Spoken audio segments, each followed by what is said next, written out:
Halo guys, welcome back to my channel. Di sini saya akan mempresentasikan tentang perancangan program database untuk The People's Cafe atau temanya ialah cafe. Saya dari kelas SIA itu tidak sendirian. Nah, di sini saya memiliki teman-teman saya yaitu dengan ketua tim saya yaitu Teresa Yuwardi dengan NIM 031.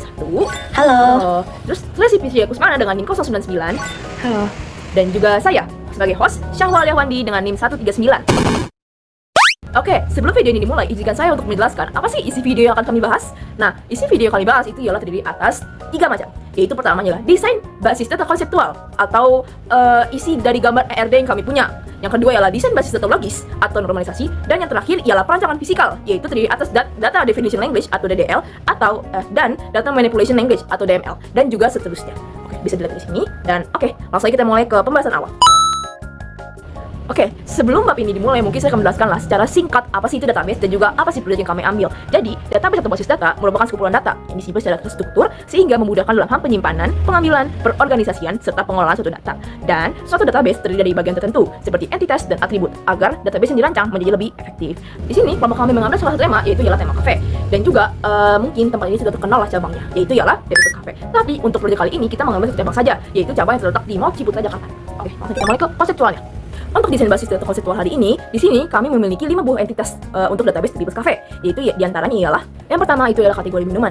Di sini kategori minuman itu terdiri atas atribut, nomor kategori dan juga nama kategori. Nah, untuk primary key dari kategori minuman itu ialah nomor kategori, dan untuk kandidat key-nya itu ialah nama kategori. Dikarenakan atribut ini juga dapat mengidentifikasikan baris secara unik. Yang kedua itu ialah minuman. Minuman ini memiliki beberapa macam atribut yang terdiri atas ID minuman, nomor kategori, nama minuman dan harga. Nah, di sini primary key dari minuman sendiri itu ialah ID minuman. Dan untuk foreign key-nya itu ialah nomor kategori yang merupakan foreign key yang berasal dari tabel primary key tabel kategori minuman. Dan untuk kandidat key-nya itu ialah nama minuman karena setiap barisnya memiliki nilai yang berbeda.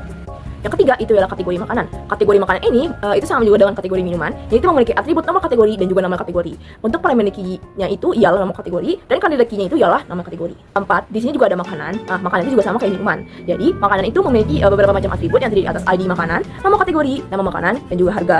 Untuk primary key-nya itu ialah ID makanan, foreign key-nya itu ialah nomor kategori yang berasal dari primary key tabel kategori makanan, dan untuk kandidat key-nya itu ialah nama makanan karena setiap barisnya memiliki nilai yang berbeda.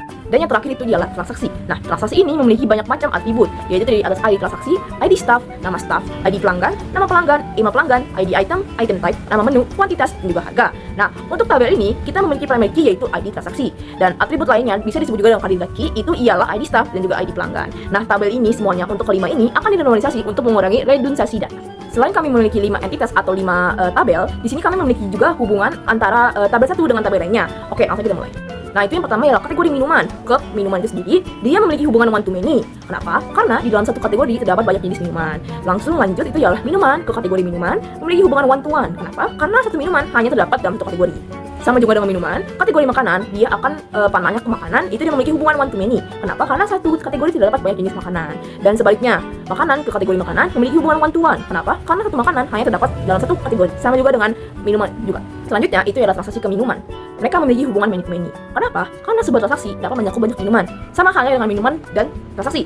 Hubungan yang tercipta itu ialah many to many. Karena satu minuman dapat muncul di banyak transaksi. Oleh karena itu, hubungan many to many ini menghasilkan suatu tabel yang baru atau junction table, yaitu ialah tabel transaksi minuman. Sama juga untuk makanan, yaitu many to many juga. Sama dengan halnya juga dengan makanan to transaksi. Dia juga menghasilkan satu junction table atau tabel yang baru juga, itu ialah transaksi makanan. Bisa dilihat dari ini ialah bentuk RD-nya, kita bentuk.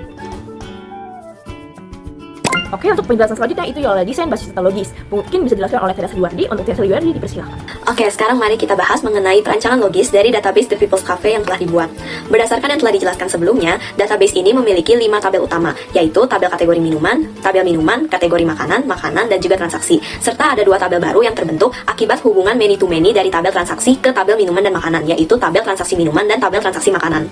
Setelah dianalisis, perlu dilakukan normalisasi terhadap tabel transaksi. Normalisasi itu apa sih? Normalisasi adalah proses pengorganisasian data untuk mengurangi redundansi atau pengulangan data. Oh, oke. Terus tujuan dari normalisasi itu apa sih?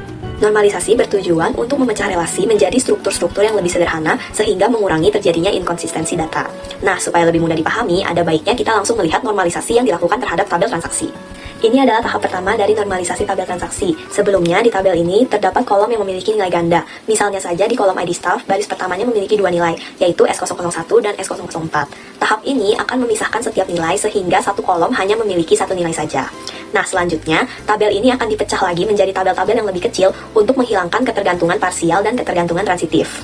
Normalisasi tabel transaksi akan berhenti di tahap ini. Seluruh atribut yang berada pada tabel-tabel kecil di atas telah bergantung sepenuhnya kepada atribut yang menjadi primary key. Misalnya saja di tabel transaksi pelanggan, atribut ID staff dan ID pelanggan telah bergantung sepenuhnya kepada atribut ID transaksi yang menjadi primary key di tabel ini. Hal ini membuat ketergantungan parsialnya telah hilang. Selain itu, tidak ada lagi atribut non-kunci yang saling bergantung pada atribut non-kunci lainnya, karena semua atribut di sini telah bergantung sepenuhnya kepada primary key, sehingga membuat ketergantungan transitifnya juga sudah hilang. Begitu ya? Lalu, apakah perancangan logis akan selesai ketika normalisasi telah dilakukan? Tahap terakhir dari perancangan logis adalah membuat IRD dengan menggunakan tabel-tabel yang telah dinormalisasi. Ini adalah IRD dari tabel-tabel yang telah dinormalisasi. Bisa dilihat pada gambar bahwa tabel data staff dan tabel transaksi pelanggan memiliki hubungan, yaitu seorang staff dapat mengurus satu atau banyak transaksi, sedangkan satu transaksi hanya diurus oleh seorang staff saja. Sama halnya dengan hubungan antara tabel data pelanggan dan tabel transaksi pelanggan. Seorang pelanggan bisa melakukan satu atau banyak transaksi, tetapi satu transaksi hanya dilakukan oleh satu pelanggan saja. Selanjutnya, sebuah transaksi akan menghasilkan satu atau banyak detail transaksi, karena seorang pelanggan bisa memesan lebih dari satu makanan atau minuman dalam satu transaksi yang sama. Sementara satu detail transaksi hanya dapat dihasilkan dari satu transaksi saja.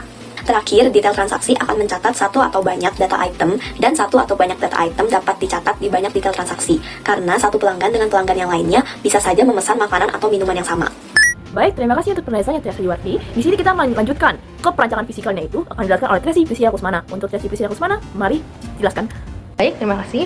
Hari ini saya akan menjelaskan tentang rancangan fisikal atau physical designs. Physical design adalah fase desain basis data fisik, memunculkan perancang untuk membuat keputusan tentang bagaimana basis data akan diimplementasikan. Hari ini hasil implementasinya akan diperlihatkan dalam kode program SQL. Kode SQL ada 3, DDL, DML, dan transaksi. Kita mulai dari DDL. DDL Data Definition Language. Contoh komennya ada create, drop, alter, dan sebagainya. Pertama dari create. Create juga bervarian. Di sini contoh pertama adalah create sequence. Create sequence ME_SEQ increase by 1, start with 101, max value 1100, no just and no cycles. Selanjutnya di sini contoh create table. Jadi kita ingin membuat create table transaksi minuman. Masukkan semua atribut yang ada, jangan lupa juga dengan tipe datanya. Lalu kita cari primary key-nya. Di sini menggunakan composite primary key.